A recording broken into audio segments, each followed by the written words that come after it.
नमस्ते मित्रों, कथा निधि चैनल पर आपका बहुत बहुत स्वागत है। हमारी आज की कहानी हमारे प्रिय लेखिका मालती जोशी जी की लिखी हुई कहानी है। शीर्षक है शराफत। तो चलिए कहानी शुरू करते हैं। कहानी अच्छी लगे तो शेयर जरूर कीजिएगा दोस्तों के साथ और लाइक भी कीजिएगा और अपनी राय कमेंट बॉक्स में लिखना ना भूलिएगा। इस सीट पर किसी का सामान रखा हुआ था। मैंने हौले से परे सरका दिया और सीट के पास जमकर बैठ गई। भैया ने सूटकेस और थैला ऊपर जाली में जमा दिया और कैनवास का हैंडबैग नीचे मेरे पैरों के पास। फिर सीट पर मेरी बगल में बैठते हुए धीरे से फुसफुसाए, पर्स में रख लिया है ना?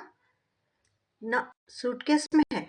मैंने धीरे से करीब करीब इशारे से जवाब दिया। उनके चेहरे पर खीज उतर आई और वे सूटकेस नीचे उतारने के लिए उठे, पर मैंने कोट को हल्का सा झटका देकर उन्हें रोक लिया तो वे बेबस असहाय सी मुद्रा बनाकर बैठ गए। दरअसल कल रात को इस बात पर अच्छी खासी चर्चा हो गई थी कि पिंकी के जेवरों का सेट कहाँ रखा जाए। पूरे 7 तोले की जोखिम थी। मध्यम वर्गीय नौकरी पेशा लोग के लिए तो सचमुच बड़ी ही थी। माँ ने सुझाया था कि पर्स में ही रख लूं, डिब्बा सूटकेस में पड़ा रहेगा और जेवर में रुमाल में बांध कर पर्स में डाल लूं, क्योंकि पर्स हमेशा हाथ में ही रहता है। पर भाभी का सुझाव था कि पर्स को तो कोई भी हाथ से छीन कर भाग सकता है। ऐसे तो कई किस्से सुनाई भी पड़ते हैं। इससे तो अच्छा है कि सूटकेस में रखना ही सही होगा। निगरानी में भी रहेगी और किसी को शक भी नहीं होगा। अंत में यही तय हुआ था। भैया को उस समय भी ये व्यवस्था पसंद नहीं आई थी। अगर उन्हें ये बात घर पर पता चल जाती तो तूफान मचा देते, पर बस स्टैंड का ख्याल करके चुप बने रहे। मम्मी चाय लेंगी? कुणाल ने खिड़की के पास आकर पूछा तो मैंने कहा, ना बेटे, बस 2-4 पान लगवा दे और साथ में बंधवा दे, और 1-2 अच्छी सी मैगजीन मेरे लायक हो तो ले आना। तार कर देते तो ठीक था। खैर, अभी फोन तो किया ही जा सकता है। पड़ोस का नंबर दे दो मुझे, आजकल तो बहुत सरल हो गया है। अरे नहीं भैया, कोई पहली बार जा रही हूँ, जाना पहचाना तो रूट है। भैया इसके बाद कुछ कहते रहे, पर मेरा ध्यान बाहर एक सफेद स्वेटर पर अटक गया था। चौड़े पट्टे वाली किनारी पर बड़ा प्यारा सा डिजाइन था। कुणाल पान लेकर आया तो मैंने उसे कहा, वो सफेद स्वेटर देख कितना प्यारा लग रहा है। कुणाल ने देखने की तक जरूरत नहीं समझी, उल्टे मेरा मजाक बनाते हुए बोला भैया से, मामा जी, मम्मी को तो बस यही एक बीमारी है, बस स्टॉप पर भी फ्री रहेंगी तो आगे पीछे वालों के स्वेटर घूरती रहेंगी। कभी कभी तो बहुत खराब लगता है मामा जी, और फिर नए नए डिजाइन पहनते समय कैसा लगता है, क्यों? तब तो मम्मी की इसी आदत को धन्यवाद देते हो। कुणाल हंसते हुए बोला, अरे मामा जी, आप नहीं जानते, अब हमारा कोटा तो हो गया पूरा। अब तो जो भी प्लान बनता है, जो भी नया स्वेटर बनता है, जवाई साहब के लिए बनता है।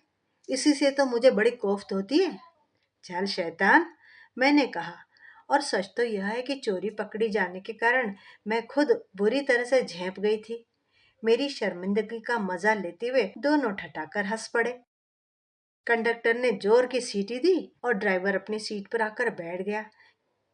संभल कर जाना और उतरते ही तार देना, भैया ने उठते हुए कहा। बेचारे भैया मेरा तार पहुंचे तक चिंता में डूबे ही रहेंगे। मुझे उल्टी विद्या पढ़ाने के लिए घर जाकर भाभी को लताड़ेंगे सो अलग। गाड़ी सरपट बस स्टैंड से बाहर निकली, तब तक मैं मोड़ मोड़ कर मामा भांजे को देखती रही। वह आंखों से ओझल हो गए। तब याद आया कि कुणाल से कहती कि रात को मामा के यहाँ ही रह जाए। गुड़िया को रात को थोड़ा टेम्परेचर था। कुणाल पूरा डॉक्टर ना सही, पर उसके रहने से भाभी को थोड़ा तसल्ली और सहारा तो हो जाएगा। भैया के हिस्से की खीर दूध वाली अलमारी में रखी थी। पता नहीं भाभी को याद भी होगा कि नहीं, नहीं तो सुबह तक यूं ही पड़ी रह जाएगी। याद दिला देती तो ठीक था। ठंडी हवा का एक झोंका आया और मैं खिड़की से थोड़ा परे हटकर बैठने लगी। तब पता चला कि बगल में कोई आकर बैठ गया है। उसी तरह खिड़की से लगी बैठी रही। गोद में पड़ी पत्रिका का अंक उलटफेर करती रही। 5:30 हो रहे थे मुश्किल से, पर सर्दियों में अंधेरा इतनी जल्दी घिर आता है कि अक्षरों पर नजर ठहराना कठिन लग रहा था। आपको एतराज न हो तो मैं खिड़की बंद कर दूं? बगल से प्रश्न आया। मैंने चुपचाप सर हिला दिया। सहयात्री ने उठकर खिड़की बंद की और मैंने देखा, अरे ये तो वही सफेद स्वेटर है। पहनने वाला मुश्किल से 28-30 का लग रहा था। इतनी देर यूं ही सिमटी सिकुड़ी बैठी रही। यह तो कुणाल के छोटे मामा जितना भी नहीं है। अब मैं ठीक से बैठकर स्वेटर की बुनाई देखने लगी। सादा ही लेकिन बड़ा सुंदर संयोजन था। 2 सीधे 5 उल्टे। इसके बाद शायद बीच से धागा उठाकर। तभी मेरी तंद्रा टूटी। कहाँ जाएंगे आप? मैं चौंक गई और हड़बड़ाते हुए उत्तर दिया, मैं भोपाल जाऊंगी। इसने मुझे स्वेटर को घूरते हुए पकड़ तो नहीं लिया? अपनी घबराहट छिपाने के लिए मैंने फिर शिष्टाचार निभाया। और आप कहाँ जाएंगे? बैरागढ़। और फिर देवास आ गया। चाय लेंगे? अरे नहीं, अभी अभी खाना खाकर चली हूँ। मैंने एक सीधा सा झूठ बोल दिया। उसके नीचे उतरते ही कागज खोलकर चुपके से पान खा लिया। कब से इच्छा हो रही थी, पर बड़े भैया के सामने हिम्मत नहीं पड़ती। वे बेचारे कुछ कहते नहीं, पर संकोच तो हो ही जाता है। पान खाकर मैंने कुछ पढ़ने की कोशिश की, पर बिल्कुल बेकार था। झुटपुटा खूब गाढ़ा हो चला था। पत्रिका हैंडबैग में डालकर मैंने अपनी शॉल निकाल ली। एक नज़र सूटकेस पर डाली, फिर अच्छे से ओढ़ आड़ कर बैठ गई। आजकल खाली बैठते ही मेरे दिमाग में किरण की शादी घूमने लगती है। एक बहुत विशाल आयोजन की कल्पना मेरे मन में है और उसे इतनी बार दोहरा चुकी हूँ कि रट सी गई है। पर मोह है कि छूटता ही नहीं। इन्हें यह सारी बातें जरा भी अच्छी नहीं लगती। कहते जो होगा देखा जाएगा। यह कहकर सारे मामले को रफा दफा कर देते हैं। शौक तो जैसे सारा मुझे ही है। इन्हें तो बस काम निपटाना है। पता नहीं पुरुष इतने व्यवहारिक होते क्यों हैं। ये तो इतनी जल्दी शादी करने के पक्ष में ही नहीं थे। मैंने ही जिद की थी कि ये बीए एमए सब बाद में भी होता रहेगा, पर इतना अच्छा घर वर बार बार थोड़े मिलता है। फिर माँ बूढ़ी हो चली। अच्छा हो कि पोते की शादी उनके सामने हो जाए। बस कचकचा कर रुकी तो मैं एकदम से जैसे सोते से जाग पड़ी। आष्टा आ गया क्या, या अभी सोनकच चाहिए? कुछ भी नहीं है, पहिया बैठ गया है बस का। हे भगवान! मैंने एक सांस भरी और मायूस होकर अंधेरे को देखने लगी। सभी पुरुष यात्री नीचे उतर गए थे और राज्य परिवहन को जी भर भर कर गालियां दे रहे थे, कोस रहे थे। सारी बातों को स्थित प्रज्ञ भाव से सुनते हुए ड्राइवर कंडक्टर अपना अपना काम कर रहे थे। मुश्किल से आधा घंटा लगा होगा, पर लगा जैसे कि एक युग बीत गया हुआ। बस के स्टार्ट होते ही सबने चैन की सांस ली और ईश्वर को धन्यवाद दिया। बस रुकी हुई खड़ी थी तब पता नहीं चला, पर बस चलते ही बढ़ती ठंडक का एहसास होने लगा। पिछले बस स्टॉप पर चाय न पीने का मुझे अब अफसोस हो रहा था। अगले स्टॉप पर जब मेरे सहयात्री ने चाय के लिए पूछा तो मैंने आनाकानी नहीं की। पान लेंगे? चाय पीने के बाद मैंने शिष्टाचार निभाया। आप देंगी तो ले लेंगे, उसने कहा। उसके कहने का ढंग मुझे जरा अजीब सा लगा, पर मुझे ज्यादा सोचने का अवकाश नहीं मिला, क्योंकि आपकी इजाजत हो तो मैं सिगरेट पी लूं? उसने फिल्मी अंदाज में पूछा। आपका स्वेटर बड़ा प्यारा है, मैंने उसके अंदाज को नजरअंदाज करते हुए कहा। भोपाल में कहाँ रहती है आप? अरेरा कॉलोनी में। आदतन मेरे मुंह से फिसल गया। फिर मैं बैठी पछताती रही कि इस तरह पता ठिकाना बता देना अकलमंदी बिल्कुल नहीं है। मेरी कुछ देर पहले वाली अनिश्चितता समाप्त हो गई थी। वह जिस तरह आराम से फैल कर बैठ गया था, वो मुझे अच्छा नहीं लग रहा था। पहला जमाना सचमुच अच्छा था। इस तरह से तकल्लुफ होकर कोई भी महिलाओं के साथ बैठ नहीं पाता था। बड़ी अच्छी आज़ादी मिली है और मानव समान अधिकार। पता नहीं कितनी देर तक मैं भुनभुनाती रही। सीट की पीठ पर फैला उसका हाथ मेरे बालों में उलझता सा लगा। मैंने थोड़ा सिमट कर जूड़ा ठीक करते हुए कहा, वैसे घर तो भोपाल में है, पर मैं अक्सर इंदौर में रहती हूँ। लड़का मेडिकल में पढ़ रहा है, अभी गाड़ी पर छोड़ने आया था, आपने देखा होगा। जैसे कि मुझे आशा थी, वह एकदम संभल कर बैठ गया। फिर बोला, आपका इतना बड़ा लड़का है, विश्वास नहीं होता। लड़की तो उससे भी बड़ी है, मैंने फिर एक झूठ बोला। 2 साल छोटी है एक्चुअली किरण उससे। 14 फरवरी की शादी है बेटी की। लड़का कॉलटेक्स में इंजीनियर है। उसके पिता भी सेंट्रल रेलवे में डिविजनल इंजीनियर है। बड़ा अच्छा घर है। लड़का अभी 1400 पा रहा है। इस अनर्गल प्रलाप की कोई जरूरत नहीं थी। मैं सिर्फ अपनी बुजुर्गियत उस पर जताना चाह रही थी। वह सिर्फ मुझे घूरता रहा। थोड़ी देर चुप रहने के बाद बोला, क्या आपकी शादी बहुत छोटी उम्र में हो गई थी? लगता ही नहीं कि आपके इतने बड़े बड़े बच्चे होंगे। उसकी बात मेरे लिए कोई नई नहीं है। अब तो सुनते सुनते आदत सी हो गई है। कुणाल को अक्सर लोग मेरा देवर समझ लेते हैं और किरण भी बेटी नहीं, छोटी बहन लगती है। हर बार यह बात एक सुखद अनुभूति दे जाती है। अपनी उम्र से कम दिखने का नारी सुलभ चाव मुझे भी है, लेकिन इस समय तो यह प्रशंसा मेरे लिए घबराहट उत्पन्न कर रही थी। अपनी बदहवासी को छुपाने के लिए मैं धुआंधार बोलती चली गई। घर गृहस्थी से शुरू करके मैं आपातकाल, छात्र आंदोलन, आंध्रा का तूफान, नई फिल्में, जो जो मुझे याद आता गया सभी विषयों को अपनी चपेट में लेती गई। मैं उसे अच्छी तरह समझा देना चाहती थी कि मैं एक प्रबुद्ध प्रौढ़ गृहिणी हूँ। वह हाँ हूँ करता हुआ सुनता रहा, मुस्कुराता रहा। मुझे लगा कि मैंने किला फतह कर लिया है। बैरागढ़ आया, हमारी मंजिल तो आ गई, उसने अस्फुट स्वर में बोला। मुझे लगा वह बेवजह मेरे कानों के पास झुक आया है। थैंक्स फॉर कंपनी, मैंने सप्त स्वर में जवाब दिया। वो उठा और सूटकेस उठाने के बहाने नीचे झुका, फिर फुसफुसाया, एक बार हाथ मिलाया होता। क्या? मैं सन्न रह गई। घबराहट के मारे मेरा कलेजा मुंह आ गया। इच्छा हुई कि खींच कर एक तमाचा ही जड़ दूं, पर भरी बस में तमाशा करने की हिम्मत नहीं हुई। और कौन विश्वास करता, आधुनिक परिधान में सजा सवरा यह शालीन युवक, और वह भी इतना सा। भैये जरा उम्र का लिहाज तो किया करो, मैंने कहना चाहा, पर आवाज मेरी गले में फंस कर रह गई। तब तक बस चल पड़ी थी और वह उतर गया था। मेरे हाथ पैर बुरी तरह कांप रहे थे। शर्म के मारे मैंने अपना मुंह ढांप लिया था। मुझे जैसे विश्वास हो गया था कि आगे पीछे बैठे लोगों ने सब कुछ सुन लिया है और वे लोग मुझे घूर रहे हैं। रॉयल मार्केट पर आधी बस खाली हो गई थी। स्टैंड पर उतरने वालों ने भी अपना सामान समेटना शुरू कर दिया था। मुझे ना अपने सूटकेस का होश था जिसमें किरण के गहने थे, ना हैंडबैग का जिसमें 5 चांदी के और 10 स्टील के गिलास रखे थे। मैं तो एकदम पत्थर हो गई थी। मैं नीचे उतरी तब रात के 10:30 बज रहे थे। इच्छा हुई कि इन्हें फोन करके बुला लूं, पर इतनी रात गए मिश्रा जी को कष्ट देना अच्छा नहीं लगा। मिश्रा जी तो इन्हें बुला भी देंगे, पर कल मिसेस मिश्रा अड़ोस पड़ोस में कथा सुनाती फिरेंगी, और ये भी तो कम नहीं है। आएंगे जरूर, पर आते ही बरस पड़ेंगे। और फिर स्कूटर पर इतना सारा सामान कैसे जाएगा? रिक्शा तो फिर भी करना ही पड़ेगा।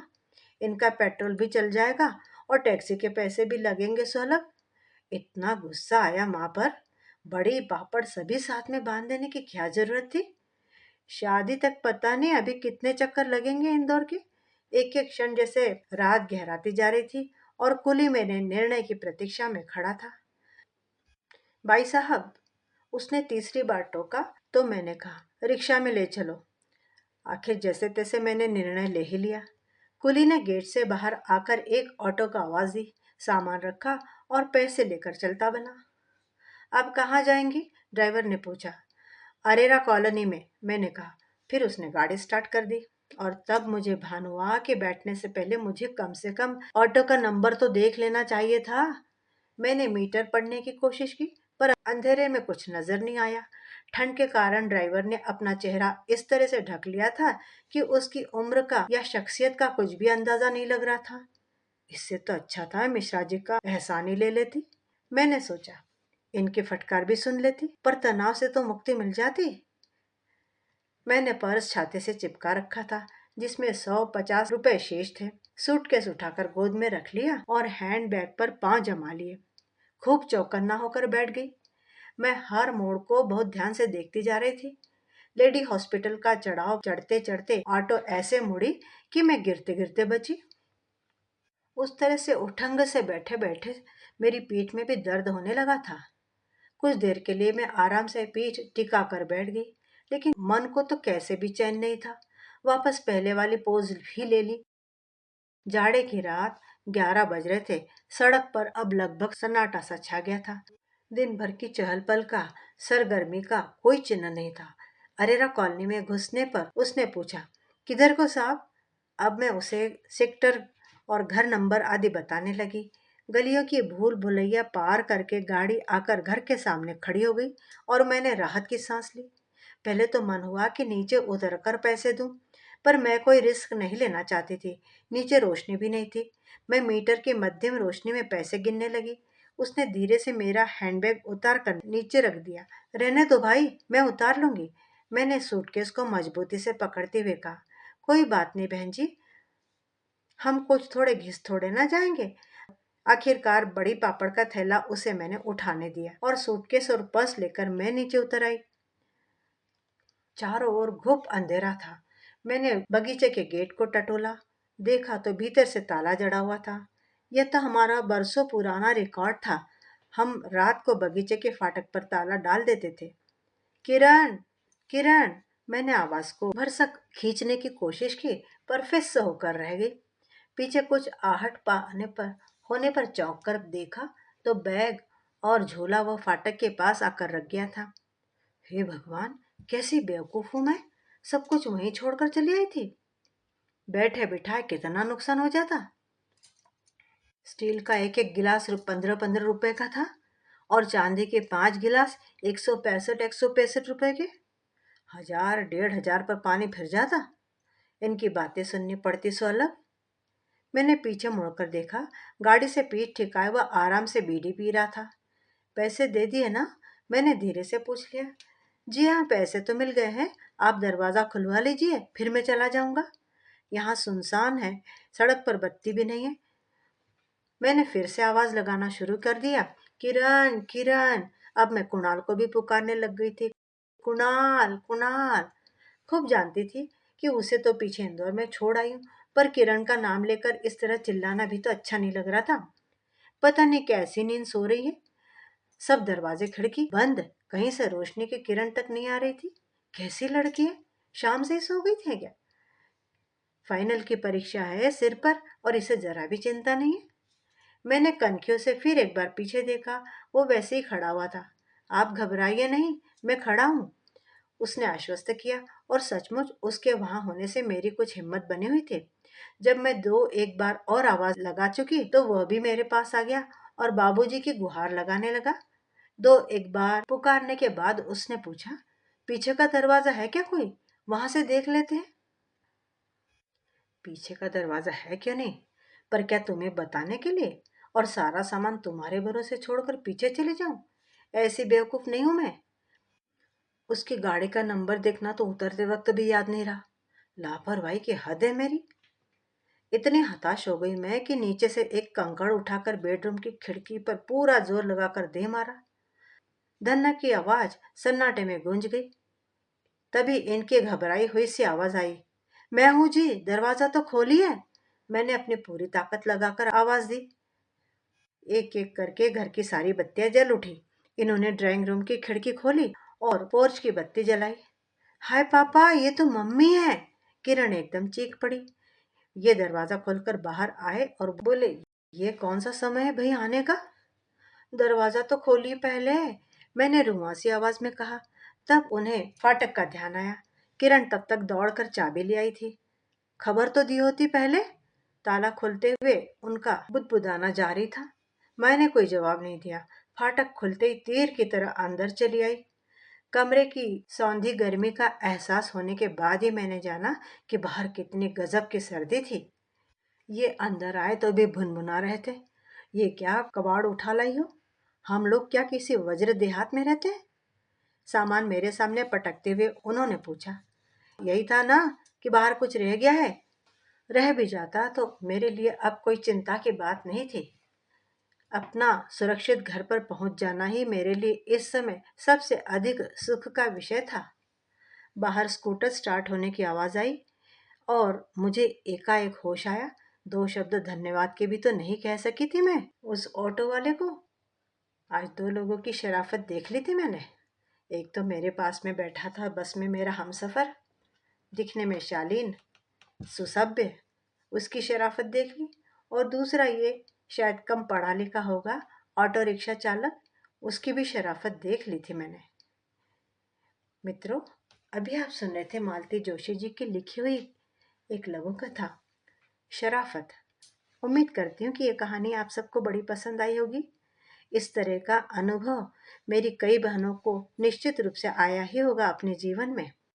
प्रायः ही ऐसा होता है कि पढ़े लिखे, व्हाइट कॉलर और शालीन से दिखने वाले लोगों को हम शरीफ समझ लेते हैं और मेहनतकश इंसान के बाह्य स्वरूप को देखकर उससे शराफत की उम्मीद बिल्कुल भी नहीं करते, बल्कि मन ही मन ऐसे व्यक्ति के प्रति हमारे मन में गुंडे मवाली की छवि के साथ एक डर भी बैठा रहता है।